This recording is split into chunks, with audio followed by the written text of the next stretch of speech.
प्रकारे आज आपण साबुदाणा आणि बटाट्याचे पापड केलेले आहे. आता त्यांना 6 वाजेपर्यंत मस्त ऊन देऊ, नंतर आपण तळून दाखवेल मी तुम्हाला.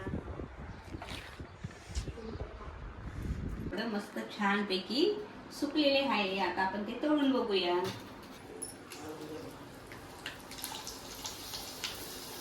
किती छान पापड फुललाय आपला.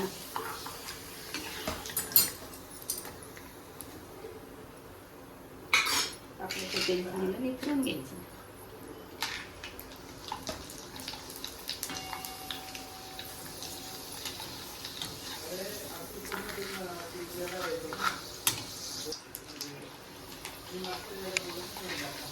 अजिबात लाल झालेले नाही, फुलताही छान. पापडांची साईज पहा केवढी आहे.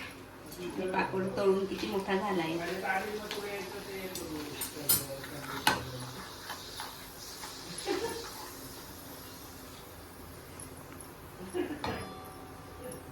आपण हे मस्त पापड आपले किती छान फुललेले आहेत बघा. मस्त झालेत ना पापड. एवढीशी सुद्धा लाल झाले नाही, काही नाही. प्रमाण व्यवस्थित घेतलं की पापड असे छान होतात. आणि तुम्हाला पापड तोडून दाखवते किती नरम झाले आपले पापड. हे पहा, हे पहा.